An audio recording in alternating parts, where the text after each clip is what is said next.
Okay, so what kind of relationship did you have with Coach Landry, and what kind of man was he to you? Well, Coach Landry was, I am blessed that I got a head coach like Coach Landry for 14 years of my life. Mm-hmm. Because he was a great coach. He was a man of extreme integrity, and he said what he meant, and he meant what he said. But he was nice, very nice. Didn't talk a whole lot. Didn't ever scream at us. Never heard him cuss. Right. No. Normally, we would have at least once a week or twice a week, he would read us some scripture out of the Bible, and Really? it always had something to do with competition or being bold or stepping forth. Or it wasn't like he was praying for somebody who hurt somebody. It was always a wonderful prayer, and a wonderful speech. It looks mini sermon, I'd call it. Mm-hmm. And anyway, he had great integrity. I never heard him say one cuss word in my 14 years. Nothing. And wow, I think everybody had tremendous respect for him. He did very well, and he was rebuilding when I left. And when Jerry bought the team later, they had a lot of the good players. Jimmy Johnson came, and they went forward. But Coach Landry he went to four Super Bowls himself, maybe five, I don't know, 4 or 5. I think 4. Yeah. Well, I think it was 4. Yeah. And then anyway, we went to playoffs often, so we always were pretty much in the playoffs after my 3rd year. Oh yeah, every year it was expected. Yeah, we expected you. But anyway, it was wonderful. Coach Landry couldn't have had a better coach. We didn't have the greatest facilities. There was a tin barn that we were in, and lockers were wire mesh in between them. And wow, it was fine. We didn't know any better. It was better than high school. That's well, in your years of playing, a lot of your teammates had other ventures. For example, Larry Coe, he was a builder. I think Chuck Halley had a cleaning service type deal. Did you have any other ventures going on at the same time you were playing? Yeah, when I was playing, I had a partner from Tyler named Bud Cooper, and he was going on I-20 and I-10 buying property before they built the roads. So I joined him, and we'd buy property where there were off ramps were going off the road, and there were like middle of Odessa and then on out into New Mexico and Las Cruces and other places down East Texas, and he was building he was a restaurant man. He was putting a restaurant, and then he got into motels. But we always had about 7 or 8 acres extra, and we started putting in RV parks. Really? We had 2 or 3 of those. I had a very small interest in a couple of motels. Mm-hmm. No interest in the restaurants. I had no idea what that was all about. Right. But the real estate was very good. And, when I say very good, nothing like it is today. Well, nothing like it is today. But it was fun. I enjoyed it. I love to travel anyway. Oh, good. Well, I'm going to do something different here. I'm going to name just a few players. And if you would, tell me the first thing that pops into your mind. Don Meredith. Don was probably one of the sharpest, funniest, best athletes I've ever seen. Yeah. He was all-state in basketball. I think he averaged 50-something points his senior year in high school. Wow. And he was, our team, when Don got there, we had no team. Basically, they had to pick players from other teams because they had no draft that first year. So they had 6 players. Each team in the NFL put up so many players, and that's what Don had. And anyway, they had traded away their future draft choices for Don to Chicago. But not their first, but some of their future draft pick. And so anyway, he was great. But he wasn't the starter when I got there. Eddie LeBaron was the starting quarterback. And Eddie was about 5'9", maybe. Yeah. I think he said 5'10", I think he was 5'9". He played at Washington, and Yeah. but he was with the Cowboys, and he was a wonderful man. And so he was a starting quarterback my rookie year. The next year, Coach Landry just alternated quarterbacks. Nobody really likes that, but I think there was a reason. Nobody likes that. Meredith liked to run, and Coach Landry did not like for quarterbacks to run. And so he put LeBaron in every other play. The next year, I think he started that, and then he made Meredith the starter. And Eddie finished the season, and then after that, we drafted Jerry Rome and Craig Martin. And Craig, I think he came my fourth year or something, maybe my fifth year. Right. Anyway, Meredith was a great quarterback, and if we'd had a really great team, he would have been a great. My daddy sure did like him. Yeah, he was great. What comes to mind when I say Ralph Neely? Ralph came from OU, and I always told Ralph, I said, well, you were already all pro when you got here. And I said, but you got to keep getting better because these guys that we're playing are getting better. Anyway, Ralph and I were good friends, and Ralph I think he's now deceased, but he is. I have fond memories of Ralph, and my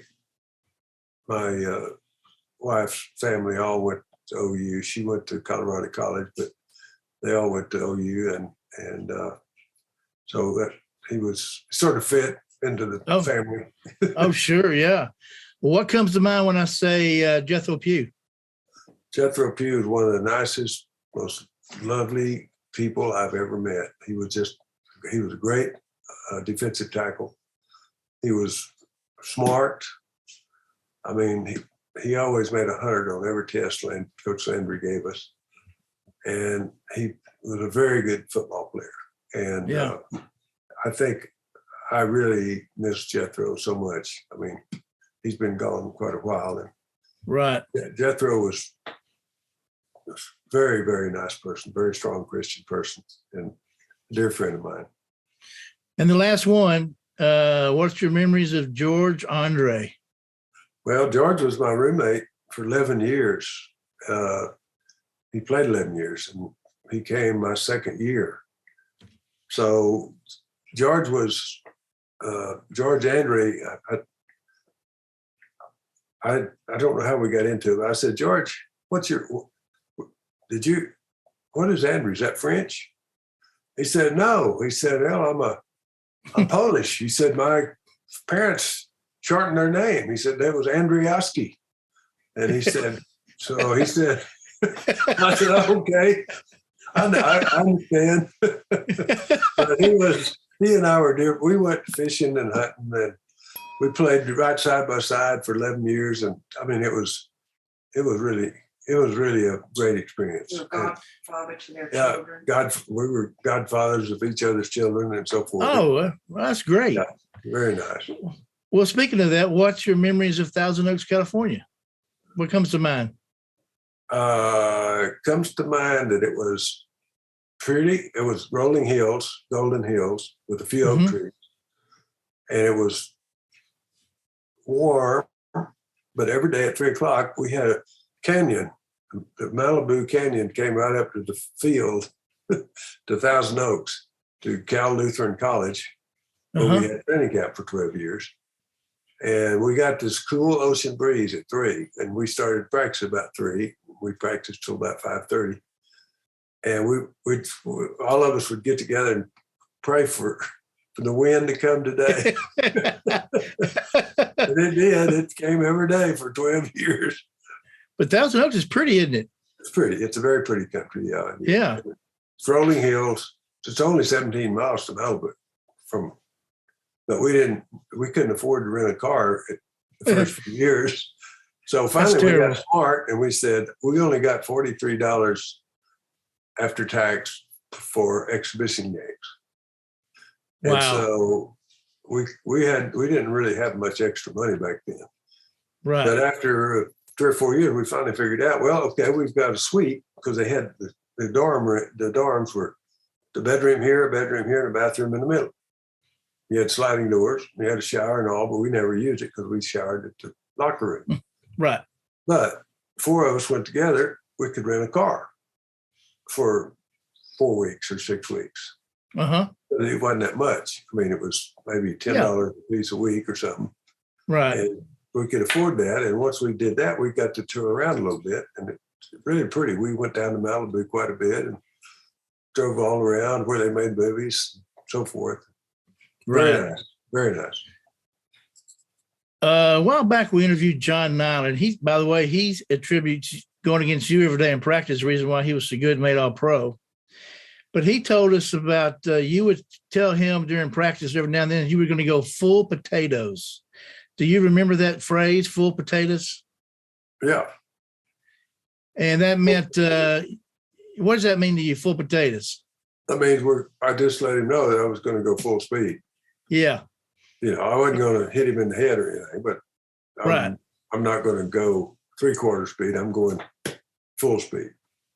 And I was really to get me ready for the game. So I wanted the guy across from me to be prepared to do the same thing as the guy I was going to play Sunday. Sure. Because, we don't want to hurt each other. And he was great. He was great. John was a great guard and best pulling guard I ever saw. I mean, he could move. Yeah, and he was very strong and he could fire out hard. Yeah, well, he said going against you is what made him so good every day. So I thought I might tell you that. Well, thank you, John. Appreciate it. I think maybe going against you made me better too. Any particular team you got really fired up for to play? I mean, I know you got fired up for every game, but you have to be honest with me. Did when you got ready to play the Washington Redskins, you had to get pumped up for that? Well, we did. We got really pumped up. Yeah. They were mouthing off in the paper and the media telling us that they're going to kill us, all kinds of stuff. I mean, I never George Allen. Darren Talbert, George Allen. That's when it started. Yep. And Darren was always saying he's going to try to kill Sawback when Roger finally got to start. Right. And so we had it seemed like we always broke even. They were in our conference. We played them twice. And it almost always worked out where they won one and we won one. But it was a very heated rivalry. And we did not like each other at all. But we didn't try to hurt each other. But we did not. We did. I would almost say we might have hated the Redskins at the time, but not personally. But I got you. It's a rivalry. Yeah, it was a big rivalry. It was a big rivalry for the fans too. Let me tell you, from my perspective. So, man, I couldn't stand Kilmer and Sonny Jurgensen. I just couldn't stand them. Well, Kilmer and I played in some All-Star games together when we were seniors in college. Oh, really? Kilmer was a very nice guy. Jurgensen was too. I played in the Pro Bowl with him, and they were very nice. And Jurgie never mouthed off, and Kilmer didn't either. But they were kind of cocky a little bit. Yeah. But quarterbacks sometimes are. So they walk the walk. Well, did you prefer to play in the Cotton Bowl or Texas Stadium? That's a good question because Cotton Bowl had grass. Right. But we were in the direct sunlight the whole game. And especially early in the season, it got really, really hot. But I liked the Cotton Bowl. I enjoyed it because it was open and we had, fresh air and all that. But when we moved to Texas Stadium, we had artificial turf. We had to get acclimated to artificial turf, and we had to change our shoes from cleats to soccer type shoes that have rubber soles, but they have cleats about that long, real short, but they're latex rubber, and they stick to the turf a lot better than cleats. Cleats you couldn't dig in. Right. So that we just had to make some changes, but I liked Texas Stadium once we started playing there because we had sun. If we started the game at usually at 1, we would have a little sunlight coming down the hole, but then by the halftime it was gone. And so it was was cooler, than being out in the direct sun. Right. And you could see better, and you didn't get blinded. And I don't know, I like Texas Stadium. I like the Cotton Bowl too, though. Yeah. There's a famous picture of you smoking a big old cigar after the Super Bowl. Do you remember that? Yep. I've seen that picture about 100 times over. I always sign it. They print it up 8x10 or 11x14. Uh-huh. People send them to me, and I put my name and number and Cowboys and Hall of Fame year. And on the cigar, I take out a fine pen and I write Super Bowl VI cigar on the cigar, because the cigar is about that big in the picture. So they know that was the Super Bowl VI. We won it. Yeah, absolutely. So about 1980 or so, there was a movie that came out, North Dallas 40. You remember that movie? Pete Gent wrote the book, I think. Right. Did you see? What do you think of the movie? I thought it was totally strange to me. I had never seen what was in that movie. Oh, really? It may have happened. The offensive guys may have been doing it, but the defensive guys weren't. I tell you that. Right. I was just wondering if you'd just seen the movie and what you thought about that. I didn't see it. You never saw? I read the book. Oh, okay. Which was a little different, but. Did you? Do you remember sacking Bob Greasy for like 30-yard loss? No, it was 29, I think. people remind me of it all the time. It's actually 29 and a half. That's hilarious. Yes, I remember it vividly. And that's what I was saying earlier. We stopped the run. They had to start passing. So when they did, we knew that they had quit trying to run and they were now starting their passing game. And so we started stunting on the defensive line. We had stunts. And one of the stunts was I would go between the tackle and guard and try to grab them and let George come behind me. And Jethro and Larry or whoever was playing the other end at the time they would maybe the tackle would go behind the end and the end would come first. So we had a double stunt. And Larry Cole and I both got through quickly, and the center missed. He dove at me but missed. And so he hit me a little bit. But anyway, Larry was over here, I was up here, but we had him Greasy cornered. And he kept running back. He was trying to throw the ball away, but he couldn't, because if he turned around, we were going to make him fumble. Right. And so we just kept going and going. And finally, I got him. And Bob is he used to. He didn't anymore. The next year, they went 17-0. And right. Every time we were at a memorabilia show or something, Bob would say, "How did you catch me?" And I said, "Because I'm faster than you are." He did not like that at all. And finally, I told him one day, I said, "Bob, you're a great quarterback. You won 17-0.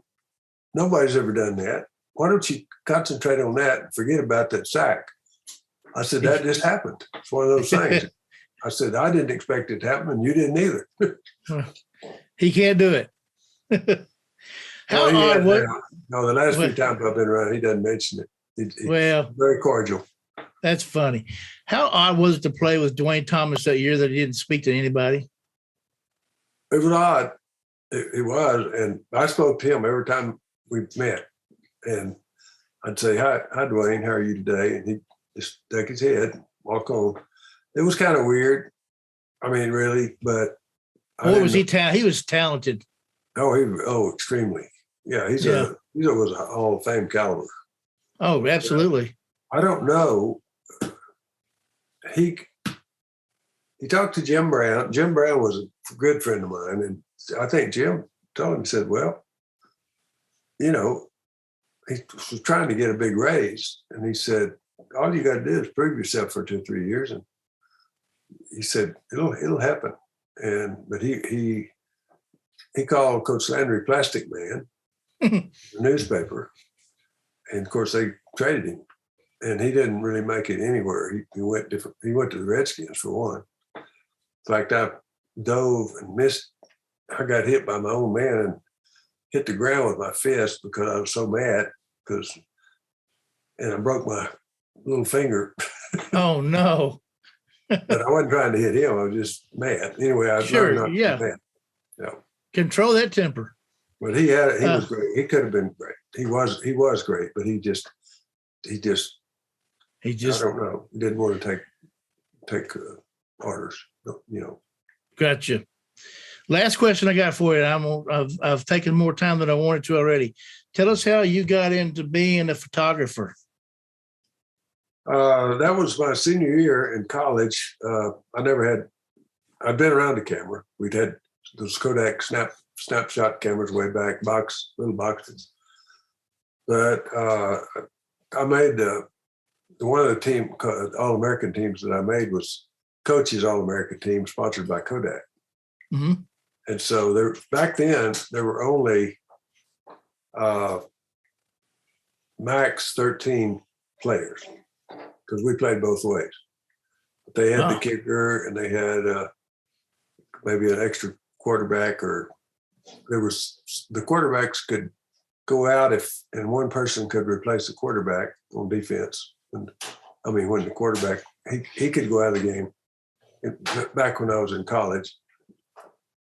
So anyway, they were very limited. It was, like 13 or 14 guys at the most. And I think we had 13. We were on the Ed Sullivan Show. Then we went to the Bowery, and there was a restaurant underground, very, very, the Bowery wasn't too hot, but the restaurant was fantastic. And Kodak people were there, and they gave us each a big box. And in that box was where's my camera at? What? Where's that camera? It's on the mantle? bring me the camera, yeah. On the mantle? Yeah. No, it's on that hallway thing. Buffet in the hallway. It is? Yeah. It's a Kodak. I'll show you the camera. You still got the camera? Well, if it's on the mantle, bring it. Yeah, I've got it. It's not here. It's on the mantle. Okay. You know where it is. You still have the actual camera?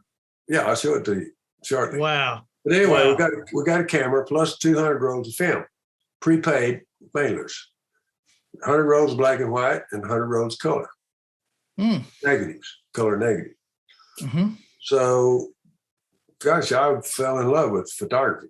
I started taking pictures of I played in many all-star games and went to several All-American deals, took pictures of them, my teammates, everything. And anyway, this is what it looked like. Oh yeah. And you wound it up right here, but the spring's broken. And then you had a light meter, but it didn't work very well. But anyway, it was called a Motormatic. You pull that button and that takes a picture. So I'll be darned. yeah, that's a nice camera. I think they were made in Germany, but anyway, the lens was Ektar, so they probably made that in Rochester. But I used that camera for about 3 or 4 years. Then I bought me a Leica and some other lenses that would go on. And I set me up a little dark room, and then I've had one ever since. Behind me is my printer. It's a digital printer under that coat. Uh-huh. And I can print up to 20 by 17 by any length. And the inks now, it prints as well as the old wet method that I used. I'll be darned. The color prints 200-year life. The black and whites are 400-year life. Really? Yeah, and it's fantastic. Do you have your pictures in a book of any kind that it's for purchase or anything? They're in boxes, and I've got some, but Boy, that would be nice to look at, wouldn't it? I do. I've got scanned. I've got them. I've got probably 4,000 of them scanned, so I can just pull them up and print them. Wow, that's amazing. Well, I was just wanting to know that story about the Kodaks and how you got involved in photography. That's how I got involved. Otherwise, I probably never would have done it. I got my partner, my roommate George Landry. He got involved, and my brother-in-law got involved, and we used to go all over Arizona, New Mexico. Yeah. My father was a photographer, so they got a different kind of brain mentality there. Yeah, it's like you see the little things and the big things and the beautiful things and picturesque. It's your brain. Yep. It was a blast. I can relate to that. Yeah. Well, Mr. Lilly, thank you so much for coming on with us this week, and I can't thank you enough. In closing, do you have anything you want to add? Well, no, I just thank the Lord that I'm still here and still can enjoy the friends that I have left, and my family. We have a wonderful family. Yeah. And it's wonderful to live here in this area, and I go to Throckmorton when I want to. I live right on the highway that goes from here. I can go to Throckmorton and on to New Mexico if I want to. So.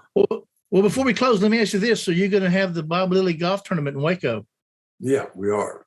That's okay, good. I think that's the second of. No, what is it? Father's Day weekend. Father's Day weekend. Yeah, it's always on Father's Day weekend. Well, I'll see you then. I'll see you there then. Okay, great, Tony. That'd be great. Yeah.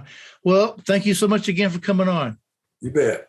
Thank you. Until next time, folks, stay tuned for more shows with the Tony Pruitt Show. Take care.